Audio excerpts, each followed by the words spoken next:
السلام علیکم ورحمۃ اللہ وبرکاتہ۔ دیکھیے، آپ نے جو اس آڈیو کے اندر سوال کیا ہے کہ احرام کی حالت میں وہ کون سی غلطیاں کی جاتی ہیں جس کے عوض دم دیا جاتا ہے، تو پہلی بات یہ ہے کہ عمرہ اور حج کے لیے احرام باندھا جاتا ہے، اور احرام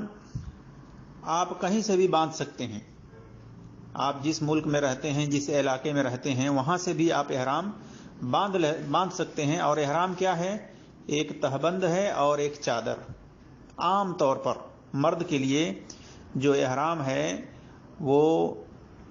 اوپر چادر ہے اور نیچے جو ہے تہبند ہے، لیکن عورتوں کے لیے ان کا احرام عام طور پر جو وہ کپڑا پہنتی ہیں، ڈھیلا ڈھالا قمیض سلوار، یہ عام طور پر ان کا یہ احرام ہے۔ اسی طرح سے سر ڈھانکنے کے لیے ان کے لیے ضروری ہے اسکارف وغیرہ موٹا دوپٹہ ہو، لیکن مرد کے لیے سر ڈھانکنا منع ہے۔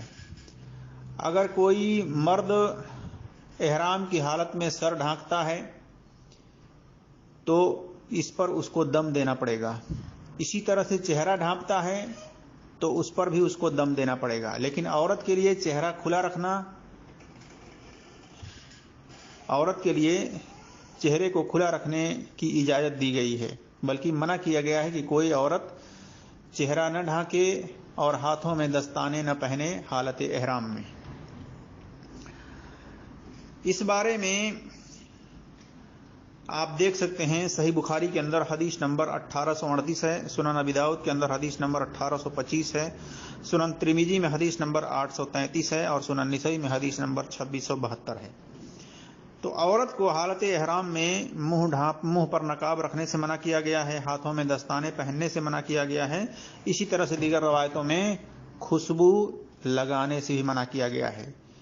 اور یہ جان لیجئے کہ خوشبودار صابن یا تیل وغیرہ بھی نہیں استعمال کر سکتے ہیں حالت احرام میں، عورت ہو یا مرد۔ اگر وہ استعمال کرتے ہیں تو پھر ان کو ایک فدیہ دینا پڑے گا، دم دینا پڑے گا، اور وہ دم کسی بھی شکل میں صورت میں ہو سکتا ہے، جیسے کہ دم سے مراد بکری بھی ہو سکتی ہے، بھیڑ بھی ہو سکتا ہے، اونٹ بھی ہو سکتا ہے، گائے بھی ہو سکتا ہے، اور یہ نر یا مادہ دونوں میں سے کوئی ایک ہو سکتا ہے۔ اور دم کی صورت میں حرم مکہ کے حدود کے اندر ہی دم دینا ہے اور وہاں کے مسکینوں میں تقسیم کرنا ہے جو مستحقین ہیں۔ ہاں، جو دم دے رہا ہے وہ نہیں کھا سکتا اس صدقات میں سے، وہ جو جانور جو دم دے رہا ہے کفارے کے شکل میں، اس غلطی کے بنا پر اس میں سے وہ کچھ کھا نہیں سکتا ہے۔ بس غریب غربا میں جو مستحقین ہیں وہاں پر ان کو وہ تقسیم کرے گا، تبھی جا کر کے حج یا عمرہ اس کا مقبول ہوگا۔ تو حدود حرم میں ہی اس کو دم دینا ہے، وہیں کے غربا مساکین میں اس کو تقسیم کرنا ہے ذبح کر کے۔ اسی طرح سے جو لوگ میقات سے بغیر احرام باندھے گزر جاتے ہیں، حدود حرم میں داخل ہو جاتے ہیں، ان کے اوپر بھی دم دینا پڑے گا۔ ایک جانور ذبح کر کے وہاں کے لوگوں کو کھلانا پڑے گا، ان کے اندر تقسیم کرنا پڑے گا۔ ہاں، جو آدمی کاروباری ہے، کاروبار کی نیت سے وہ جا رہا ہے، آ رہا ہے، تو اس کے لیے احرام باندھنا ضروری نہیں ہے، نہ اس کے اوپر اس قسم کا کوئی دم ہے۔ لیکن جو آدمی حج اور عمرے کی نیت سے جا رہا ہے تو اس کے لیے ضروری ہے کہ وہ میقات پر ہی نیت کرے اور احرام باندھے، اور غسل کے لیے اس بات کا خیال کرے کہ کوئی خوشبودار صابن نہ استعمال کرے، بلکہ اگر خوشبو لگانا ہے تو نہانے کے بعد لگائے، اس کے بعد جو ہے وہ احرام پہن سکتا ہے، لیکن یہ خیال رہے کہ احرام کے اوپر، چادر کے اوپر، تہبند کے اوپر خوشبو نہ لگنے پائے۔ اسی طرح سے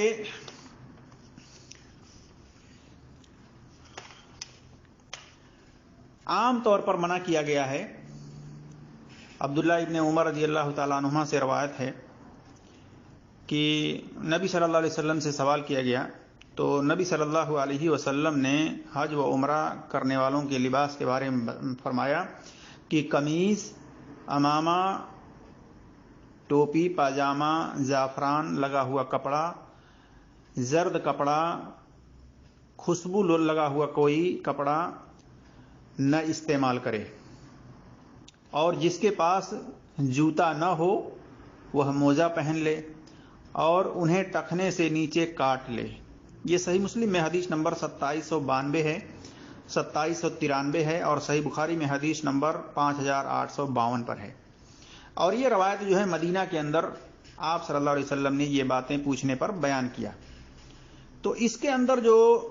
جوتا اور موزہ کے کاٹنے کے بارے میں جو بات ہے،